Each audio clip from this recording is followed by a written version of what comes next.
It's been 10 months since a new management team took over at Apple. People have been working really hard. You can see a lot of cars in the parking lots on nights and the weekends. And because of their hard work, I'm really pleased to report to you today that Apple's back on track.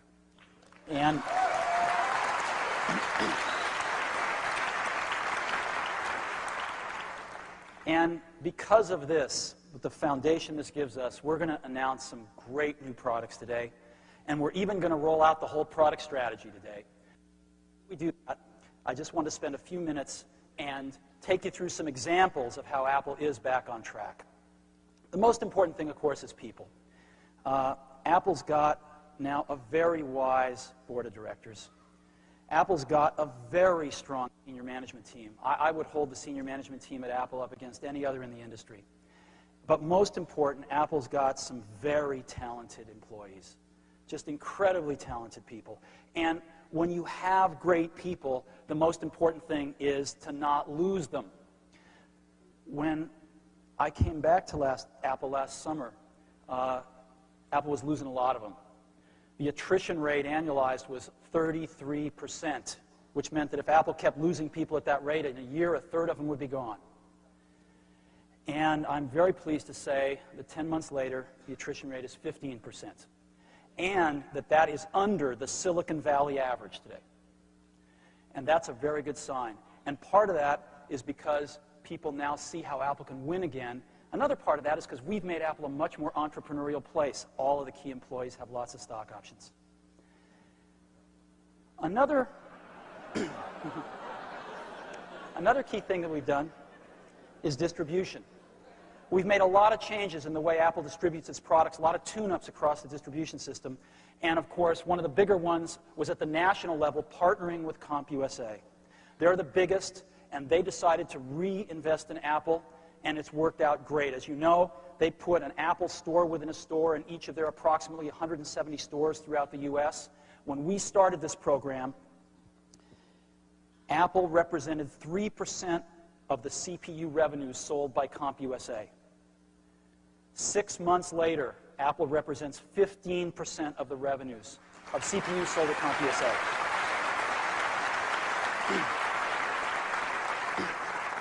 Another area that we can gauge to see Apple's health is the internet. Apple.com. How many people are interested in Apple? Now, we've got over 20 million active customers. They might be interested in coming to our website. We have tons of prospective customers who might be interested, a lot of suppliers, a lot of software developers, a lot of competitors. And so this taken together can give us a general thermometer of what is the interest level of people about Apple. And we've invested a lot into the website and a lot into the award-winning Apple Store, which is the gold standard of e-commerce now on the web.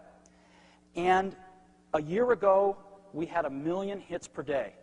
Now, the average visitor clicks about 5 to 10 times, so that's 100 to 200,000 visitors per day. Today, 9-10 months later, we have 10 million hits a day on the website. That's 1 to 2 million visitors a day coming to the Apple website. And they're coming because they're interested in Apple. Growth. The quarter that ended December, IDC reported that Apple had a 3.4% market share. The quarter that ended in March, we actually grew our market share 15% to 4%. Now, we're not thrilled with 4% market share, but if we can grow our market share 15% every quarter, we will see it going in the right direction, which it is now. And I think we expect it to rise quite a bit more based on some of the things you're going to see here today, but it is now going in the right direction again. And finance. We have some pretty ambitious plans. We want to develop a lot of great products. We want to market them. It takes money. And our customers need to know that Apple's going to be here 10 years from now. Well, we were able to turn the company around to profitability the first quarter the management team was in place. And the quarter ending December, Apple turned a profit of $47 million. The last quarter, we turned a profit of $55 million. So the company has made over $100 million in the last 6 months in a very turbulent time in the industry when other companies are breaking even or even losing money. And I think that's a great accomplishment for the company. In addition to that, the company is growing cash. We increased the cash to $1.6 billion by adding $100 million in the quarter that ended December. And for the last quarter that ended at the end of March, $200 million more was put in the bank. This is really important.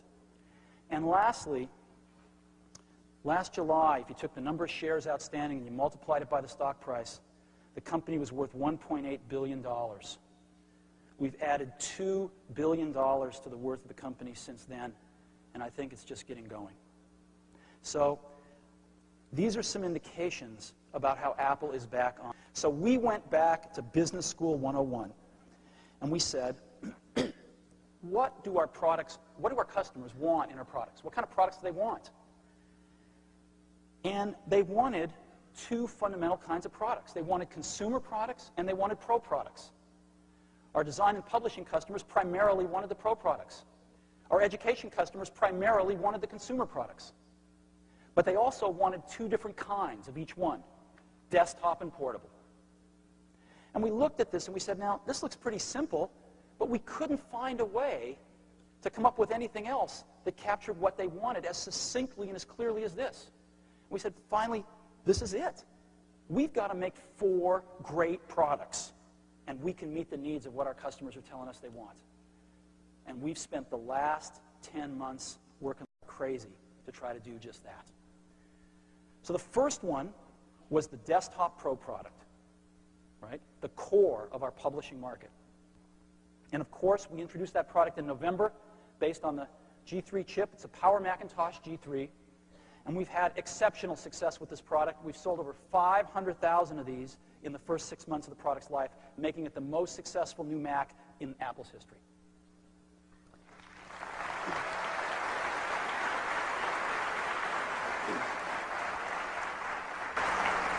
The team did a superb job on this product.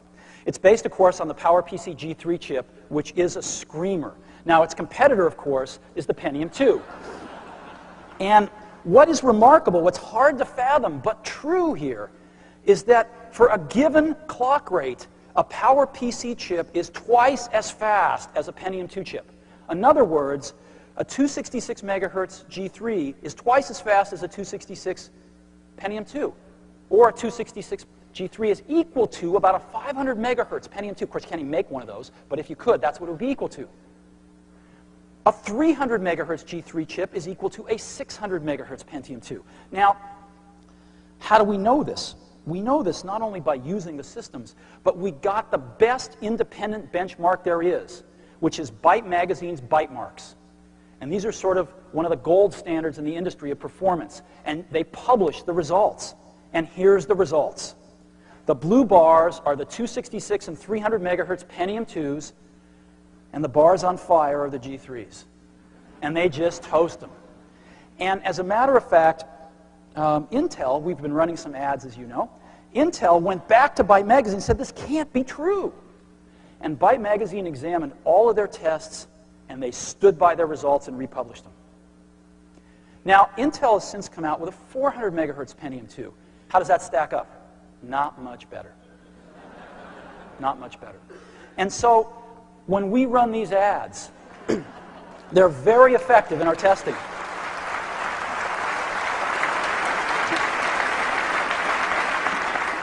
And they're effective because they're true.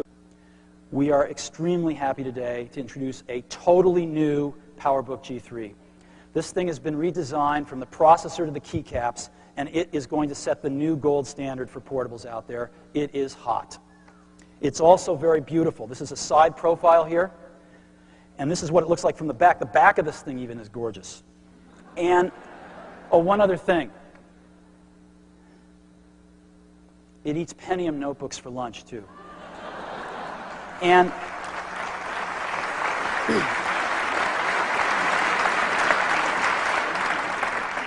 it's got options on displays. It's got a 12-inch display that's 800 by 600, same as the high-end Apple portables do now.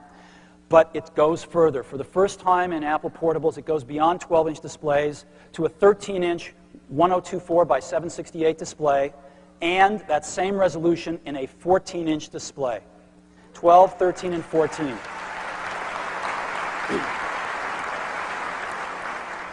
In addition, this thing is incredibly modular.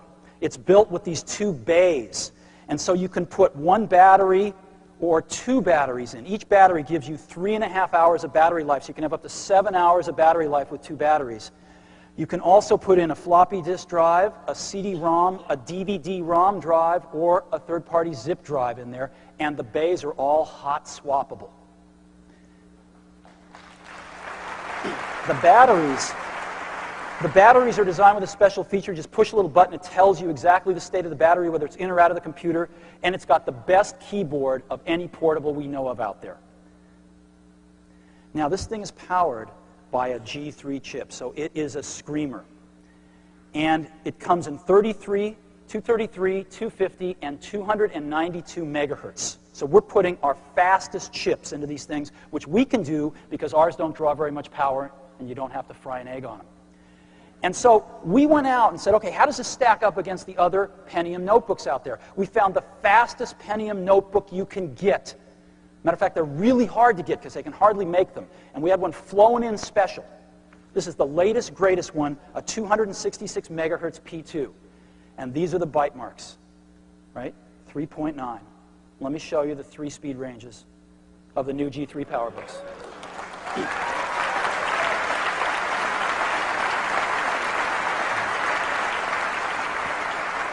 So I'd like to invite Phil Schiller, our Vice President of Worldwide Product Marketing, on the stage to help me with some demos. Phil? Hi, Steve. Good to see you.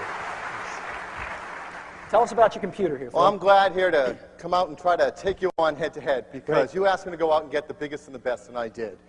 This is the brand new compact Armada 7800. There are thousands of Windows customers waiting in line right now to try to get their hands on this computer. Luckily, we flew someone down to LA and got one before anyone else could, leaving plenty of Windows customers in the lurch because they couldn't get this very machine. It's got a Pentium 2, the new mobile Pentium 2, 266. That's the fastest speed it runs at. It's just been announced, just come out. It has a 512 backside cache. It has advanced graphics port, AGP from Intel, with very fast 64-bit graphics. So this has the fastest processor, the fastest notebook graphics, and Compact's really excited to bring this to the whole Windows market. You can't get much better than this. I'm scared. So we're just going to have to find out. Now, up on this screen on your left, we have the Compact Armada. It's a $5,400 machine, as fast as you can possibly get. Pentium 2 266. In the middle, we have our new PowerBook G3 running at 233 megahertz. And on the far right, we have the G3 running at 292 megahertz. Of course, both of these machines are less money than the Compact. So let's go ahead. What we're going to do now is we're going to run two demos. The first is going to be a demo of Photoshop, what a lot of our customers like to do and have been dying to do on a fast portable. So we've got Photoshop here, and we've got exactly the same file on all of these computers. The file has got 40 Photoshop actions in it that happen automatically, and it's about 27 megabytes. Exactly the same file. So we're going to get this queued up on all three machines, and we're going to have a bake-off here.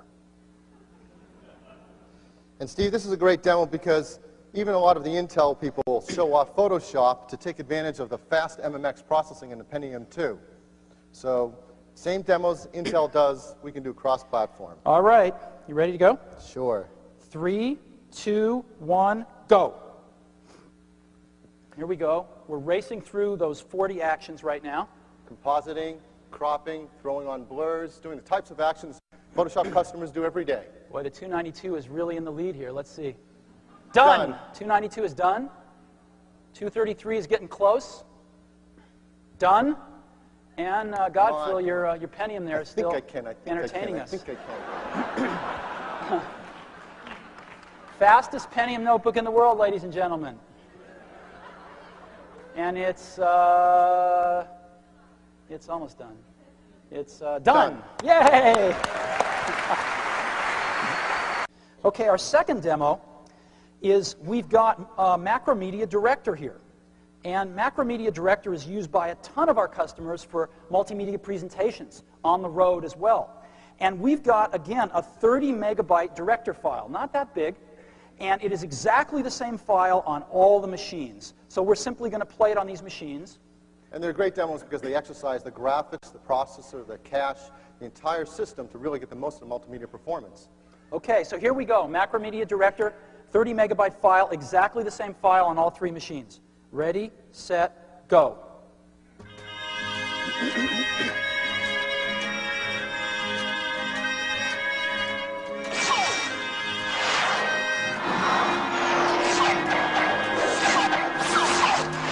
Come on.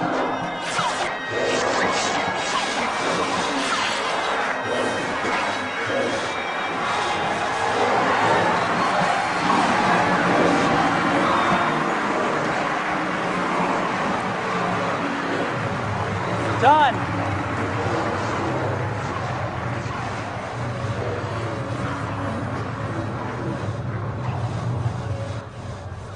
Done.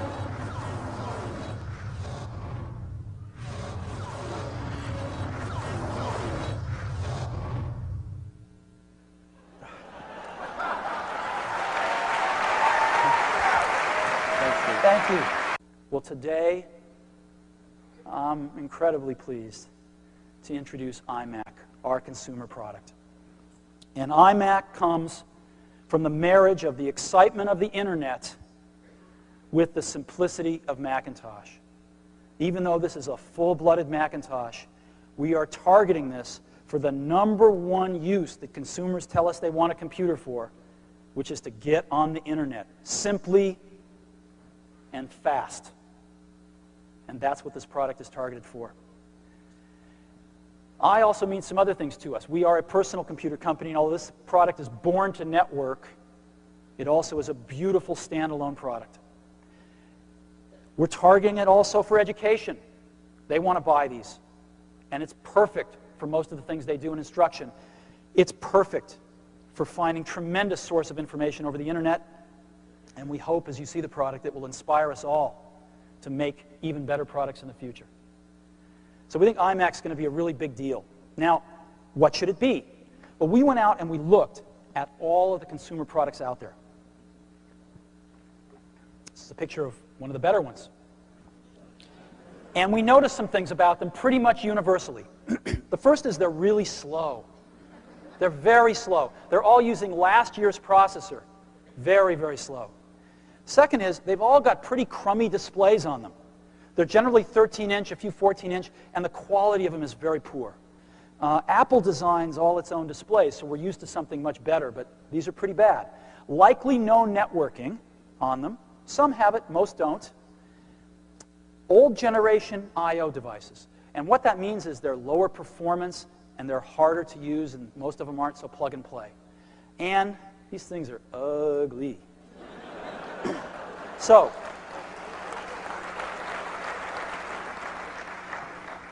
let me tell you about iMac. We decided to make this thing fast. So we decided to put in a G3 processor running at 233 megahertz. We debated this quite a bit because there were cheaper, slower things we could have used, and we said, no, this has got to be the computer that we want on our desk too. A G3 running at 233, and we didn't forget the cache. It's got a 0.5 megabyte L2 backside cache, and this thing screams, as you'll see in a minute. On displays, we said, what is the largest display that you'd ever want in one of these in a consumer computer? And the answer to us was a 15-inch display running at 1024 by 768. Let's go ahead and build in the best in every product. And let's have our display engineers engineer it, and it's gorgeous. It is an Apple quality display that we are very proud of. Let's go ahead and put a lot of memory in this thing. 32 megabytes standard. It's expandable to 128. 4 gigabyte disk drive, 24x CD-ROM. And let's build in a lot of communications. This thing's got 100 megabit Ethernet as standard. Now why? Because a lot of our education customers want to put these high-speed networks in, and because we're seeing it in homes. Approximately 10% of the homes in Silicon Valley now have Class 5 wiring in them. We're starting to see lots of home networks emerging. A fast modem and also 4 megabit infrared built in. You want to beam your digital photographs in from your digital camera, built into every product. We are going to the new generation of I/O. 12 megabit universal serial bus, 2 ports. We're leaving the old Apple I/O behind. Stereo surround sound built into every product, and a great, great keyboard and mouse. Now, this is what they look like today. And I would like to take the privilege of showing you what they're going to look like from today on. This is iMac.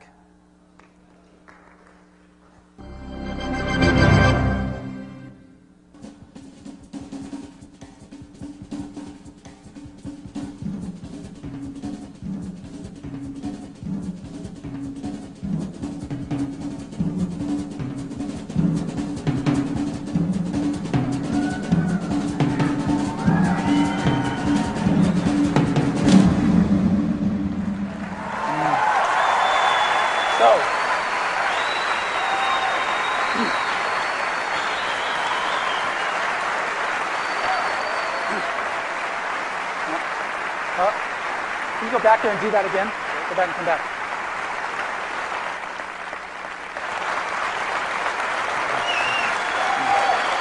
Thank you.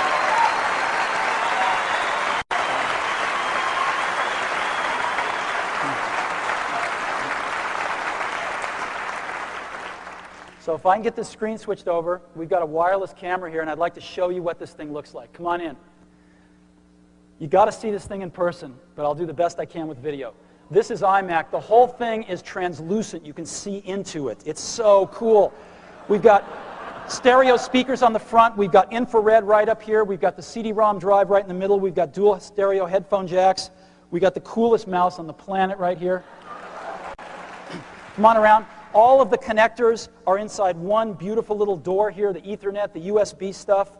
Around the back, we've got a really great handle here. The back of this thing looks better than the front of the other guys, by the way. And then around the side. So let's take one more swing around it so you can see. This is what it looks like. And again, you've got to see one of these things in person. Great.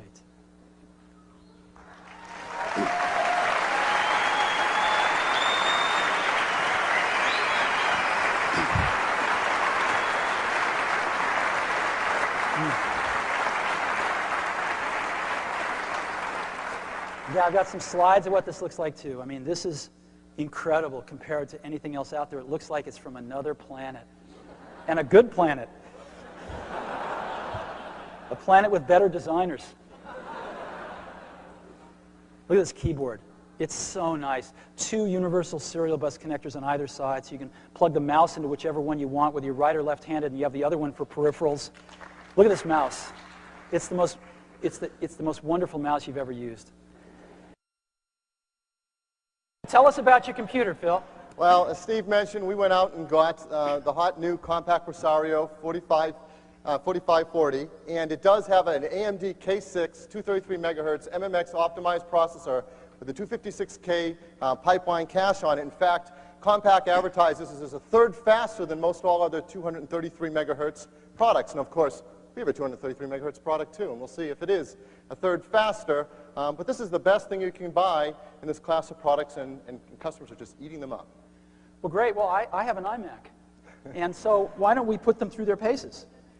So let's take that same Director demo again, Director 6.0, and let's get these machines ready to go, and we'll see which one's faster. Now, over on the left, again, we've got the Compaq with the K6 233 in it, the most popular and fastest consumer computer out there. And on the right, we have iMac. Well, I'm ready for you, sir. All right.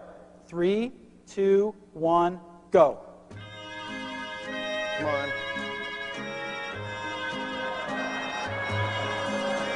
It's playing. It's playing.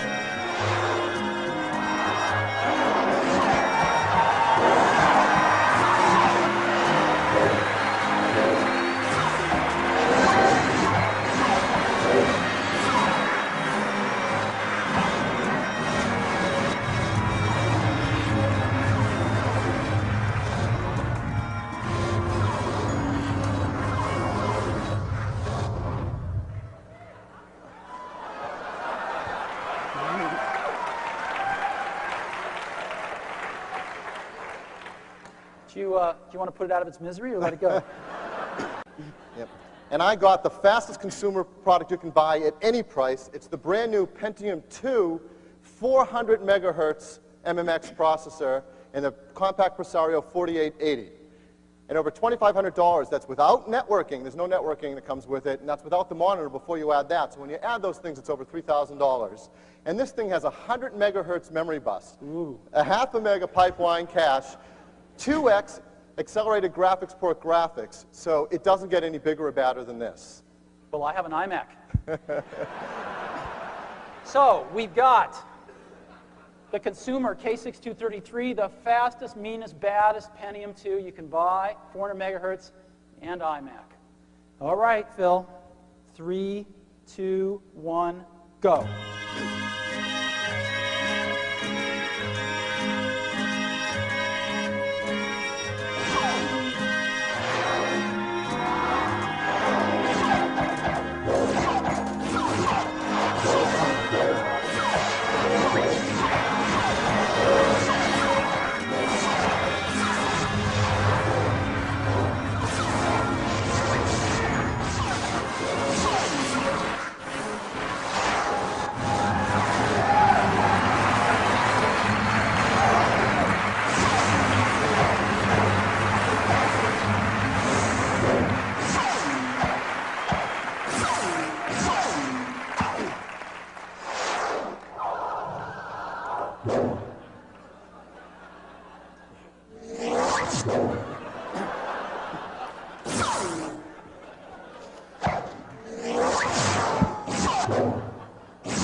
Thank you, Phil. Thank you.